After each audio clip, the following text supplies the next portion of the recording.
Hi, everyone. My name is Ashley Nguyen-Martinez. I am a neuropsychology fellow here at Children's Hospital, Colorado, and I was working as part of the XY clinic. And my name is Janusz. I am a neuropsychologist with the Extraordinary Kids Clinic here at Children's Hospital, Colorado. And today we're going to be talking to you about some concerns regarding executive functioning skills, along with practical tips and ideas to help. And before we talk about the practical tips and ideas, I really just wanted to spend some time talking through what executive functioning is. And the way I think about it is that it's this umbrella term that kind of comprises of several different skills that help us to regulate our behaviors, our emotions, and our cognition. The way I think about it is that it's like the CEO of the brain, right? The chief executive officer. And that's its role is really to help us execute responses and kind of manage our behaviors in different situations. And the reason why we're talking about that today at this conference is because we know a lot of children with X and Y variations are really at high risk for these EF problems. And, the way we can think about executive functioning really is there's three main categories. The first of which is this behavior regulation category. And so that's really, your ability or child's ability to self-monitor their behaviors as well as to inhibit their behaviors or to stop the behaviors. So we're thinking about the kids that have trouble with impulsivity, for example, they're really going to have a hard time in this area of behavior regulation. And then the next is going to be emotional regulation. And that's really, their abilities to control their emotions. So if we're thinking about kids who get into, parents say no about something and they really want to have this outburst. It's really their ability to not have that outburst. And then the other aspect of emotion regulation is their ability to shift. So instead of staying in an angry state or staying in a depressed state, being able to shift away from those emotions into different types of emotions. And then the last area is this cognitive regulation area. And that's really, where I think as like your thinking skills. And so oftentimes we associate executive functioning with the ability to inhibit or stop behaviors, when in fact, it's also responsible for helping us to initiate or start behaviors as well. It's also under this cognitive regulation domain, executive functioning is a part of working memory. And so that's really your ability to take in information, kind of keep it in mind. And then the ability to plan, organize, and be flexible in different situations. And executive functioning really helps us to do several different things. Most of the time, these skills work together in tandem to help us kind of carry out activities or finish goals. If we're thinking about kids, for example, if you have a middle schooler and they come home with like a science project, right? They really have to be able to use their EF skills to set the goal of finishing the science project, really taking a look at their time to prioritize, like, when am I going to do this science project? And then being able to kind of break down this huge project and plan strategies and steps for getting it done, as well as following those steps while staying organized.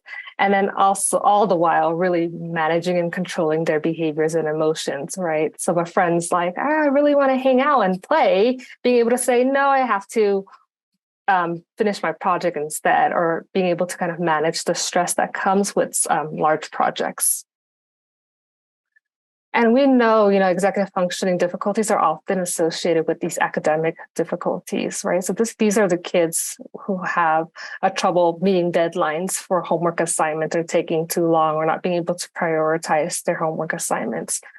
But executive functioning deficits also kind of impact other areas of life, right? And so social functioning, if you think about kids who want to make friends, they really need to be able to use that like cognitive regulation aspects to initiate friendships. Or, if they're in a friendship and their friend says something that they disagree with, being able to kind of regulate those emotions and behaviors that they want to say and saying something more appropriate in order to maintain that friendship over time. And then also obviously impacts daily living skills, so impacting their ability to kind of take the steps to carry out chores, to prioritize self-care in certain situations. And then as kids get older and transition to the older adolescence, kind of young adult stage, they're going to be responsible for these doctor's appointments and medication management aspects of their care. And kids with EF difficulties are really going to struggle with that. And so, in essence, executive functions are really like life functions, right? When there's deficits or weaknesses in these areas, it makes life a lot harder than we'd like it to be. And so there are, diagnoses that are obviously going to be related to EF weaknesses. It's really commonly seen in these kiddos with these X and Y variations or these SEAs, right? And so Dr. Janusz and some of her colleagues in our XY clinic did a research study looking at 77 boys with Klinefelters. So that's the XXY variation. And what they found was that most of these boys had the same kind of neuropsych profile where they all kind of had trouble with working memory and flexibility, planning and problem solving aspects as well. And we also know that executive function weaknesses are kind of the primary aspect of ADHD, right? It's often associated with kids' inability to inhibit their behaviors and impulses. And then research also shows that in ADHD, kids will also have trouble with planning, organization, and working memory. And then with autism, flexibility and planning are kind of those core weaknesses in that area. Right. But also kids with EF weaknesses, these challenges will contribute to other aspects of autism. So, for example, kids that have like repetitive behaviors or restrictive interests are going to be a little bit more perseverative, not be able to shift away from what they like or they want to do. And so challenges in that area. And then we know that kids who have autism, ADHD, and anxiety altogether are even at more risk for having EF deficits and difficulties. And so these are some of the things that as clinicians, we really listen for in our clinics when parents come in and they, let us know that, my kid seems a little bit lazy or they're really defiant or, they have the ability, they're just not trying hard enough, right? And of course, kids can be lazy and defiant, but when we see these kids with X and Y variations, since we know they're at such a high risk for some of these EF challenges, if we hear this, it's really a red flag for us to start thinking like, okay, is this an aspect of executive functioning that's playing a role here? I wish it was as easy as saying, go clean your room, for example. But, in some of these kids with these EF difficulties, they really don't have the ability. They don't know how to clean their room. So if they go in there, they're going to want to try to clean their room, but you're really going to have to, as parents, help and guide them through like, what steps should I go first? And how do I plan this and organize the room? So just a little bit about development before I transition over to Dr. Janusz so she could talk about some of the skills and strategies. What we know about executive functions are that there's a protracted development, right? Which means they take longer to develop than some of the other skills like language, for example. And really it starts in childhood and it goes into adolescence and into young adulthood and really is ending in like the mid-20s or so. And so on the right here, we see a picture of the brain for different areas or for different time points of development, the 5-year-old brain, the preteen brain, the teen brain, and the 20-year-old brain. And so those areas that are going to be purple and blue or more mature, fully mature online over the course of time. And so when we're thinking about executive functioning, we're really thinking about like those frontal areas of the brain. And you can see here on this picture that these areas come online much later and at different rates. Like this is a little bit purple and blue, and then this is a lot more in your 20s. So what that means for us is that we have to have different expectations at different ages. And so in preschool, for example, we're not expecting these kids to have the EF difficulties. And so really we are the EF skills for them. But as kids transition into like high school, for example, we're going to expect them to have much more of these areas developed. And so then the expectation is that we can kind of wean off our support and they can be a little bit more independent. And then usually problems are going to be seen when these children cannot meet the developmental expectations at that age when they have EF difficulties. And another way to kind of just think about this is that over time, the kids are developing the content demands. So things from school, from home, demands from home, it's going to increase over time, requiring more independence and get a little bit harder over time. And then contextual supports. So that's like our help, the structures that are in place at school, for example, it's going to decrease over time. And so, if we think about like a kindergarten classroom, for example, there's typically going to be like at least 2 teachers there helping these kids along. And then when we think about high school, the kids are going to be required to be a little bit more independent and navigate different classes with 1 teacher and much less structural supports. And so with kids with EF difficulties, we're going to start seeing that when they have a harder time adjusting to the requirement of being more independent as their content demands also increase. So I'm going to talk more about what we do to help executive functioning skills now that we've defined what they are. And the main premise behind executive functioning interventions is that these skills do not come very naturally to these kids. We're really having to teach these strategies very, very explicitly. So while some kids might very intuitively know how to clean their room or how to manage a large project, kids with executive functioning problems have difficulties managing these big situations. So we are going to teach very specifically how to do this. We're going to use consistency across settings as a key component. So if we're doing things at home, we want to do the same kinds of strategies at school or in other kinds of settings. We're going to explicitly teach these skills. We're going to do that in a very structured and systematic sort of way. Another key component of executive functioning interventions that we're going to teach by doing. So we are going to be very involved in these kinds of strategies, these kinds of interventions, and really be an active coach. And as we talk about some strategies, there might be some times where we just give a kid a strategy to use, like follow this checklist or follow this routine. But for the most part, we're going to be actively involved in helping to develop these executive functioning skills. It's going to be really important that we include a lot of what we call kind of everyday people and everyday activities. So we want to include coaches, therapists, teachers to help us out with these skills using the kinds of things that kids are doing every day. So their chores around the house and their actual school assignments. We're going to model strategies for them. And then just like we did when our kids were younger, we're going to provide a lot of support, over time fade that support, and then hopefully see that generalization of those skills to the kinds of tasks that they're doing.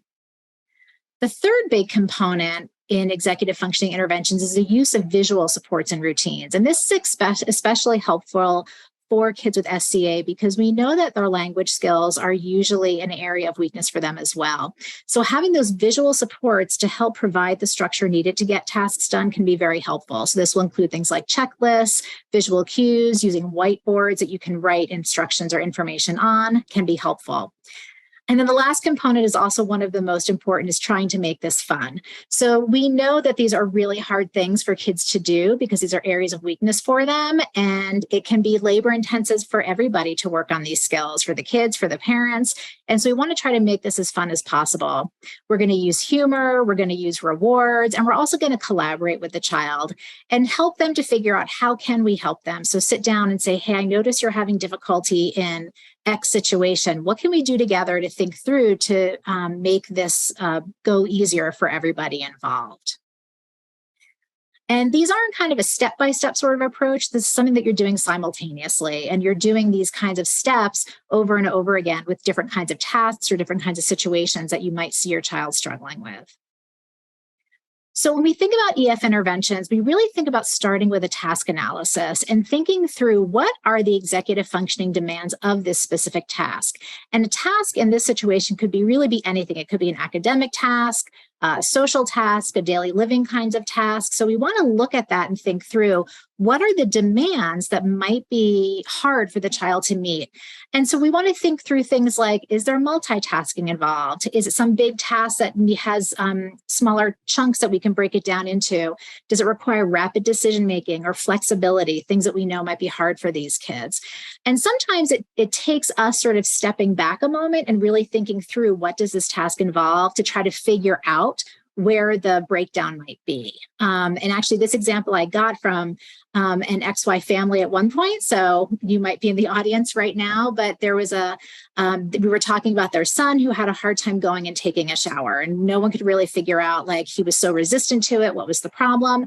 And in talking it through, we realized that his sister had a lot of shampoo bottles and hair products and things in the shower. And when he got in there, he was just really overwhelmed by what am I using or not using, or what are these products used for? And so by just doing a very simple intervention of giving him his own shower caddy, we took something that was a pretty overwhelming task that didn't seem overwhelming. And it wasn't until we really talked to him about it that we were able to figure out what was overwhelming with him about that. So taking these tasks and really trying to break them down and thinking about their specific missing components can be helpful in figuring out how to intervene. When we think about intervening, we think about two main levels of intervention. So the first is intervening at the level of the environment. So these are things that we can change in the child's environment to help their executive functioning skills. These are things like changing the setting. So we might make the environment less distracting. We might change the nature of the task itself. So taking something big and giving them things to do in a step-by-step manner, and also changing the way we interact with the child. So if we can anticipate times that they might have difficulty with executive functions, we can intervene ahead of time and provide structure and support in preparation for getting that task done.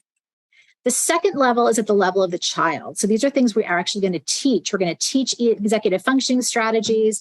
We're going to teach behavioral strategies. We're going to do potentially specific interventions. So there's an evidence-based group intervention called Unstuck and On Target to help improve executive functioning skills. Sometimes we talk about kids working with an executive functioning coach or tutor or someone who can do more one-on-one work. And so just an example of how we think about these compensatory strategies, if we think about behavioral strategies, so these are strategies that we are working on changing with the child. Those are things like if the child has a big project, teaching them how do I break that down into steps, how to identify the steps I need to do in order, and how do I plan for deadlines. So teaching them how to do those things. Also teaching them how to use graphic organizers for things to support reading, comprehension, or writing essays. So these are strategies that we are actually teaching the child. We also can make some of those environmental modifications. So examples of those would be having teachers provide written down steps for how to get something done. So here's the steps you need to follow to get this book report done. Or having the teacher provide copies of their notes, because we know that note-taking requires a lot of multitasking skills, working memory, organization, planning, thinking about how to approach that information. And so by making the modification of having the teacher give notes, we know that child's not going to miss any information. And so by doing these simultaneously, we are then sure that we're going to address executive functioning weaknesses, both from teaching strategies and from making the environment more accessible to them. So what are the top 5 problems that we hear about in the Extraordinary Kids Clinic? And there were so many great examples of things that we hear parents say that it was hard for me to pick just 5. So we sort of grouped it by different types of executive functioning problems that we hear about. So number 5 in the top 5 are things like, he can't get started on anything without my help. She can't get off the couch all day. My child just can't seem to get simple things done, like cleaning his room. We hear things like this a lot. And we think about, where is that coming from? We think about the executive functioning skill of initiation. So initiation is being able to get started on a task and knowing where to start. And we see that's a problem a lot of times, especially for things that look simple. Cleaning of the room, I feel like, is such a great example for this. It feels like we should be able to say, just go clean your room. But knowing where to get started on that can be surprisingly hard for kids with executive functioning skills. So what are the strategies we think about that? We think about breaking tasks down into their smallest components, giving checklists. So here's a checklist to follow to do your morning routine, or a checklist to follow to clean your room. Starting the task with them. So lots of times it's helpful to say, let's get started together. And then you can sort of lessen your support as a child moves ahead, and doing a lot of modeling for them how to get this done. Sometimes just starting with something simple can then be helpful, right? So I do this with myself as well. I start on a Monday morning. It's hard for me to get going. So I'm going to start with my simplest task, which will kind of get me into set and get me moving for the day on my tasks. And then also completing tasks during more high energy times, right? We know that sometimes these kids struggle with fatigue. And so we want to do things that are hard for them at times where they might have more energy. So doing big tasks at the end of the day might be harder than waiting and doing it on a Saturday morning or a Sunday afternoon when they've had more time to rest. Okay, number 4 in our countdown. My child has a hard time transitioning between tasks. They get stuck on things, an idea or something they want to do, and they can't move on from that, or they get very upset by changes in plans. We hear these kinds of things a lot, this stuckness. And we see that primarily is related to problems with kind of flexibility and shifting. So being able to think flexibly or move flexibly between tasks. It also is related to our ability to kind of self-monitor ourselves. So knowing how to move on for something, and also inhibit my own behavior. So if I'm upset by changes in plans, can I inhibit? I might be upset, but can I inhibit myself so that I don't have a big outburst or a meltdown? What do we think for things like this? Well, we think about giving lots of prompts and warnings. So in 5 minutes, we're doing something new. Using timers can also be helpful. We always recommend that you use more of a visual timer, right? So sometimes watching the time count down on the oven timer is less concrete and less helpful. So having the kind of timer where there's something that is literally visually ticking down can be helpful. Especially for flexibility problems, there's this intervention I mentioned before, Unstuck and On Target, talks a lot about using very specific keywords and concepts for kids, like having plan A and plan B. Is this a little deal or a big deal? Is this something I have a choice or no choice? And you start working on these kind of strategies with kids, and then you can just use this language once it becomes ingrained. So is this little deal or big deal? And they kind of know what that means and are able to move on a little bit. And then visual supports are very helpful. Calendars, schedules, things that they can reference and that you can reference as a parent. We've talked about this. Let's go check the schedule to see what the plan is for the day. Okay, number 3 on our countdown. He's not aware of the effect of his behavior on other people. She interrupts, she says rude things, overreaction to small problems, or my child seems a little socially awkward, doesn't know how to approach kids. And so these are executive functioning skills as related to social functioning. And we see this a lot in the kids that we work with. And there's a lot of reasons for this. So some of it is our ability to monitor and inhibit our own behavior, right? And so I may be super impulsive and I'm going to interrupt what you're saying, or I'm going to say whatever comes to mind, which might be something rude or impolite. I may have difficulty planning my social strategies. So if I see a group of kids playing, can I figure out how to interrupt them or how to integrate myself into their play? Do I know how to do those kinds of things? And can I flexibly shift? So if kids are playing one thing and when I do something different, can I kind of go along with that plan, or do I get stuck with doing what we've been doing or something that I want to do? Part of looking at some of the social difficulties related to executive functioning is thinking about where those problems are coming from. And sometimes it's a little bit different. So we see that lots of kids with ADHD have some of these social problems related to their impulsivity, right? So they're interrupting, or they're doing something that maybe is annoying another kid and they don't kind of see that or appreciate that. So we think about doing interventions to help them regulate themselves, help to reduce the impulsivity. Kids with ADHD, and I always think this is important, hear a lot of no, right? Stop doing that, stop jumping, sit down, don't do this. And so providing a lot of praise and reinforcement from when they are doing things we want them to be doing is important. Hey, I love how you're sitting there. That's really great. And then also using kind of selective attention and ignoring, as many of us did when our kids were younger, right? So if a kid is interrupting, you may just ignore that for the moment and sort of not attend to that behavior all the time. If social skills difficulties are coming more from not knowing how to interact with other kids, having difficulty kind of planning that out or understanding those social interactions, we're going to think more about social skills training, doing some shared observations with them. So this is what I saw going on. What's a different way we could think about doing this? Planning for social things. So, hey, recess is coming up. What's your plan for recess? Who do you want to play with? If something goes wrong playing with her, what's a strategy? What else might you do differently? And then we also know in kids who have some social difficulties, that sometimes they're also anxious about that. And anxiety can make these things even worse. So doing some mindfulness training, breath work, things that can reduce anxiety as well can also be helpful. Okay, number 2, this is actually just one example because we hear this so much. My child completes his or her homework but doesn't turn it in, or they complete it in class, but instead of putting it in the to be graded basket, they stick it in their backpack and then they get a 0 for the assignment. So this has a lot to do with organization problems, right? Where am I putting my stuff, as well as working memory? So if the teacher says, hey, finish that assignment and then put it in my box on my desk to be graded, are you keeping that information in your working memory, or have you not taken that in? And so maybe you're shoving that in your backpack instead.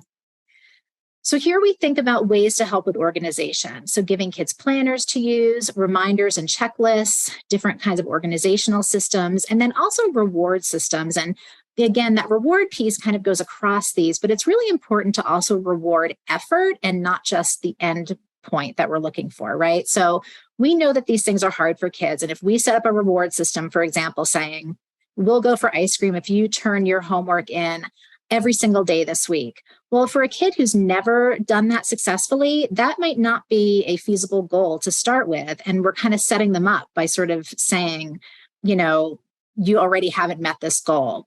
So we want to reward the effort. So maybe if you do it twice this week, or we break it down, if you can remember to bring just your folder home, we'll reward that. And so I think thinking about how to reward effort along the way and not just the final goal. Okay. And then finally, the top number one executive functioning problem that we hear in the Extraordinary Kids Clinic: my kid is a walking tornado. She's always losing things. We can't get out of the house because we can't find stuff. And this is related to these problems with keeping your things organized and also planning where are you going to keep your things, or how do I gather my stuff that I need? I have to go to soccer practice. So can I plan out what are all the things that I need to bring to soccer practice? And so again, we think about breaking down the task, using lots of organizational tools like bins or folders. And again, since these things are hard for kids, doing this kind of stuff during high energy time, right? So, and also when you're probably not, as a parent, feeling rushed and stressed. So not grab your soccer stuff as we're walking out the door to soccer, but let's have a soccer bin. The minute we walk in from soccer, everything goes in the soccer bin. When we're walking out for soccer, everything comes out of the soccer bin with us so that we know where things are. Okay. And finally, I just wanted to share some great resources that we have for parents. These are all books easily available on Amazon, relatively inexpensive, that can help parents think about executive functioning strategies for their kids. And many of the strategies we talked about today are from this.